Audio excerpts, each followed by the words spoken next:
আসসালামু আলাইকুম, সবাই কেমন আছেন? কাছে দূরে দেশ অথবা দেশের বাহিরে যে যেখান থেকে আমার ভিডিওটি দেখছেন, আশা করি আল্লাহর অশেষ রহমতে সবাই অনেক ভালো আছেন। আলহামদুলিল্লাহ, আমরাও আপনাদের দোয়া এবং ভালোবাসায় ভালো আছি। এই তো প্রতিদিনের মতো আরও একটি ব্লগ ভিডিও নিয়ে এসেছি আপনাদের মাঝে। আশা করি ভিডিওটি ভালো লাগবে। আর যারা ভিডিওটি দেখছেন তাদেরকে জানাই অসংখ্য ধন্যবাদ। সকালবেলা চলে এসেছি কিচেনে সকালে নাস্তা তৈরি করার জন্য। আজকে পরোটা আর ডিম ভাজি করছি। এদিক দিয়ে আমার বড় ছেলে যেহেতু প্রাইভেটে চলে যাবে, তার জন্য সকাল সকাল তার জন্য নাস্তাটা তৈরি করে তাকে এখন টেবিলে দিয়ে দিয়েছি। বলেছি, বাবা তুমি খেয়ে প্রাইভেটে চলে যাও, কারণ ওর প্রাইভেট সকাল 8টা থেকে শুরু হয় আর কি। সকাল 8টা থেকে 10টা পর্যন্ত 2 জায়গায় প্রাইভেট পড়ে। তার জন্য তাকে সকাল সকাল খাইয়ে দিলাম। আর এদিক দিয়ে 2 কাপ চা করে নিচ্ছি। আমি আর আমার মেজো ছেলে খাবো আর কি সকালে নাস্তাটা। দেখা গেছে আমার বড় ছেলে আস্তে আস্তে 10টা সাড়ে 10টা বেজে যায়, তাহলে সকালে নাস্তাটা করতে তার অনেকটা লেট হয়ে যায়। এখন ইদানিং কেন জানি বলতে পারি না, ওর প্রায় সময় গ্যাস থেকে গ্যাস অ্যাসিডিটি বেড়ে গেছে। গ্যাসের সমস্যার কারণে ওর পেট ব্যথা হয়।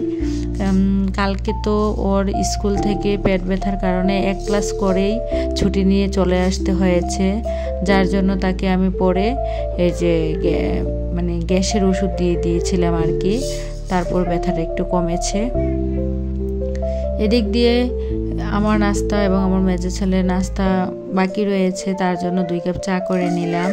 এখন আমরা মা ছেলে মেয়ে মিলে নাস্তাটা করে নেব। এখানে তো আমি যখন নাস্তা করছিলাম, আমার ছোট্ট কিউট বুড়ি তো আমার পাশেই ছিল। এখন তাকে খাইয়ে দেব এবং আমিও নাস্তাটা করে নেব। আর আমার মেজো ছেলেও নাস্তাটা করে নেবে। ও যেহেতু মাদ্রাসায় চলে যাবে 9টার পরে, তার জন্য আর কি নাস্তাটা সেরে চলে যাবে আর কি। ওর মাদ্রাসাটা আমার বাসার খুব কাছেই, যার কারণে ও সকালের নাস্তাটা এসে বাসায় করে যায়। আমি বলেছি যে, বাবা সকালবেলা তো আম্মুর অনেকটা কাজ থাকে, যার কারণে তুমি একটু সকালবেলা এসে সকালের নাস্তাটা করে যেও, আর দুপুরের খাবারটা রাতের খাবারটা আমি নিয়ে ওকে মাদ্রাসায় নিয়ে দিয়ে আসি আর কি। ওকে যখন একেবারে দিয়ে দিয়েছি মাদ্রাসায়, দেখা গেছে বাসায় থাকলে সারাক্ষণ মোবাইল নিয়ে গেমসের প্রতি আসক্ত হয়ে যায় বা মোবাইল নিয়ে সারাক্ষণ টিপাটিপি করে। তার কারণে ভেবেছি যে যায় আর যতদিন বাকি আছে এই বছরের, ওই সময়টা তাকে মাদ্রাসায় একেবারেই থাক। এই বছর শেষ হলে হয়তো তাকে এই মাদ্রাসা থেকে অন্য মাদ্রাসা আমি নিয়ে যাব আর কি। যার কারণে এখন থেকে তাকে একটু মাদ্রাসায় রেখে চেষ্টা করছি আর কি, যে ওইখানে থেকে তার অভ্যাস হোক, যেন পরে দূরে কোথাও দিলে যেন তার মন খারাপ না হয় আর কি। এজন্য আর এই মাদ্রাসাটাতে এমনিতে পড়াটা ভালো হয়, ইংরেজি বাংলা অঙ্ক আর কি, এই সাবজেক্টগুলো ভালোই পড়ায়, কিন্তু আরবিতে অত প্রেশার নেই। কিন্তু ওর বাবার অনেক ইচ্ছে তাকে আরবিতে হাফেজ বানাবে আর কি, যার কারণে তাকে একটা ভালো মাদ্রাসায় আমি পড়ে দিয়ে দিতে হবে। এজন্য ভাবলাম যে এই বছরটাই ওকে এই মাদ্রাসাটাতে পড়াই, তারপরে অন্য মাদ্রাসাতে দিয়ে দেব। এদিক দিয়ে আপনাদের সাথে কথা বলতে বলতে অনেকগুলো কাজ করে নিয়েছি। বিছানা গুছিয়ে সকালে নাস্তা শেষ করে এই যে মানি প্ল্যান্ট গাছটা অনেক দিন পানিটা পাল্টে দিই না, তার জন্য পানিটা পাল্টে দিয়েছি, বেসিনটাও ধুয়ে নিয়েছি। এদিক দিয়ে আমার মেজো ছেলে অনেকদিন যাবৎ বলছিল যে আম্মু, অনেকদিন বলতে এই 2-3 দিন আর কি, বলছিল যে আম্মু ফালুদা খাবো। অনেক আগে আরও ওদেরকে 2-3 বার ফালুদা বানিয়ে দিয়েছিলাম, যার কারণে বলতেছে যে ফালুদা খাবো। তার জন্য ভাবলাম যে আজকে যেহেতু বাসায় যাই আছে তা দিয়েই ফালুদা বানিয়ে দিই।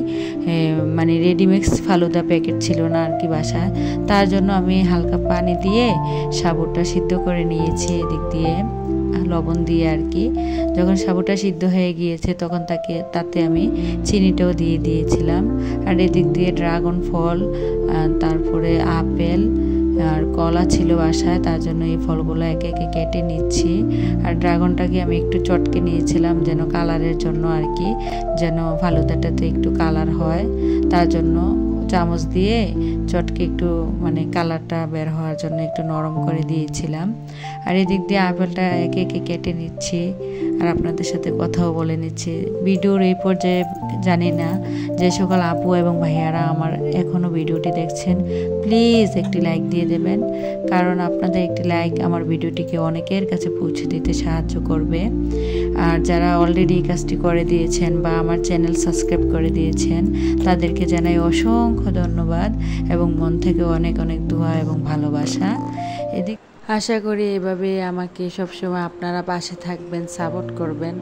আপনাদের সাপোর্ট আমার অন্তত অনেক প্রয়োজন। আপনাদের সাপোর্ট ছাড়া কখনো আমি সামনে এগিয়ে যেতে পারবো না। এদিক দিয়ে আপনাদের সাথে কথা বলতে বলতে সবগুলো ফল আমি কেটে নিয়েছি, আর এখন আগে থেকে সিদ্ধ করে রাখা সাবুটা আমি দিয়ে দিলাম এবং দুধও আগে থেকে জাল করে নিয়েছিলাম, তাই এখন দুধটাও দিয়ে দিচ্ছি। দেখেন এখন ফালুদার কালারটাই চেঞ্জ হয়ে যাবে। আমি চামচ আনতে বলে গিয়েছিলাম, তার জন্য চামচটা নিয়ে আসলাম আর কি ফালুদাটাকে মিক্স করার জন্য। ফালুদাটা যখন মিক্স করেছিলাম এত সুন্দর একটা কালার হয়েছিল। আর আগে থেকে আমি কিছুটা বাদাম কুচিয়ে রেখেছিলাম, এখন তার উপর দিয়ে দেব। দেখা গেছে যে কোনো মিষ্টি জিনিসে আপনি একটু ফ্রিজে ঠান্ডা করে রেখে দিলে অনেকটা মজা হয় আর কি। এটা এখন আমি বাদামগুলো দিয়ে দিচ্ছি। ফ্রিজে রেখে দিলে মিষ্টি জিনিসের একটু স্বাদটা আরও বেড়ে যায় ঠান্ডা ঠান্ডা, তার জন্য আমি অনেকক্ষণ একটু ফ্রিজে রেখে দেব ঠান্ডা হওয়ার জন্য। যখনই আমার ছেলেরা চলে আসবে তখনই আমি তাদেরকে ফালুদাটা দিয়ে দেব। এখন আমার ছেলেরা বাসায় চলে এসেছিল, তার জন্য আমি এখন ফালুদাটা ওদেরকে দিয়ে দিচ্ছি। আর আসলে সত্যি কথা কি জানেন আপুরা, যখন আমি এই ফালুদাটা খেয়েছিলাম আমার কাছে অনেকটা ভালো লেগেছিল। আর সবচেয়ে বেশি ভালো লেগেছিল কি, এই যে বাদামগুলো আছে না, যেই বাদামগুলো দিয়েছিলাম, কামড়ে কামড়ে যখন বাদামগুলো পড়েছিল তখন আমার সবচেয়ে বেশি মনে হয়েছিল যে না আসলেই অনেকটা মজা হয়েছে।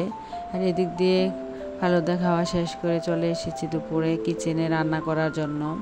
আগে থেকেই আমি অফ ক্যামেরাতে করলা কেটে নিয়েছি।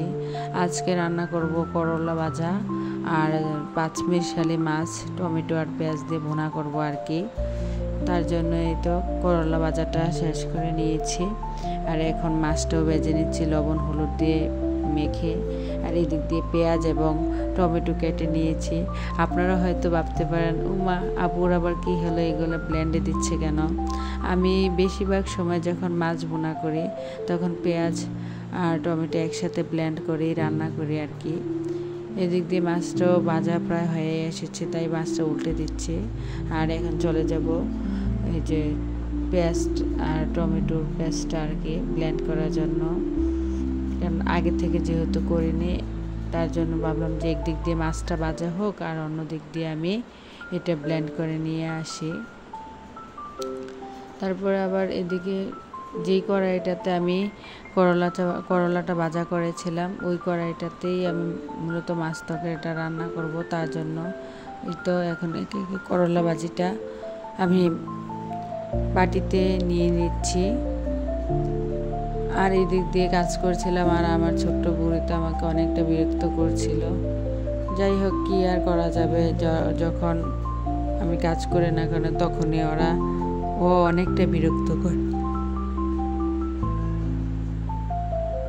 করে। আর এদিক দিয়ে আমি তো পেঁয়াজ এবং টমেটোটা পেস্ট করে নিয়েছি। এখন এই তো কড়াইতে আগে থেকে তেল গরম হতে দিয়েছিলাম, এখন তেলটা গরম হওয়াতে তাতে আমি দিয়ে দিলাম আর কিছুটা কাঁচামরিচও অ্যাড করে দিয়েছি। এখন একে একে এগুলো নেড়ে চেড়ে মিশিয়ে নেব। আমি একটু রান্নাটা খুব তাড়াতাড়ি করতেছিলাম, কারণ আমার বড় ছেলে 12টার দিকে চলে যাবে স্কুলে, ওকে টিফিন দিয়ে দিতে হবে। তারপরে আবার মেজো ছেলে বাসায় আছে, কিছুক্ষণ পর মাদ্রাসায় চলে যাবে খাবার নিয়ে আর কি। আজকে একটু বাসায় এসেছিল, তার জন্য তার কাছেই খাবারটা দিয়ে দেব। এটা এখন একে একে সব ধরনের মশলা দিয়ে অনেকক্ষণ নেড়ে চেড়ে নিয়েছিলাম, তার আপনাদের মাঝে শেয়ার করা হয়নি। ভিডিও যখন এডিট করতে গিয়েছিলাম তখন ওই জায়গাটা কেটে গিয়েছিল। যাই হোক, আমার যে সকল আপুরা তো সবাই কম বেশি রান্না করতে পারে, তাদের সাথে রেসিপি আকারে শেয়ার করার মতো আমার কিছুই নেই। আপুরা আমার চেয়ে বেশি অভিজ্ঞ। এদিক দিয়ে এই তো পানিটা অ্যাড করে এখন মাছগুলো দিয়ে দিয়েছি। আসলে আপনারাও বাসায় ট্রাই করে এভাবে দেখতে পারেন যে পেঁয়াজ ব্লেন্ড করে মাছ ভুনা করলে আসলে কতটা স্বাদ হয়। আমার বড় ছেলে তো অনেক পছন্দ করে এইভাবে রান্না করলে। এটা ছিল দুপুরবেলা। এরই মাঝে আমার ছেলেদেরকে টিফিন দিয়ে দিয়েছি, গোসল করে নামাজ পড়ে নিয়েছি। এখন আমি আর আমার মেয়ে যেহেতু বাসায় আছি, তার জন্য আর টেবিলে খাবারটা আজকে দেইনি। এখন মা মেয়ে মিলে খাবারটা খেয়ে নেব। আমার মেয়ে তো আর মাছ খেতে পারবে না, এটা যেহেতু ছোটো মাছ, তার জন্য তো আমি এক্সট্রা পাঙ্গাস মাছ দিয়েছিলাম।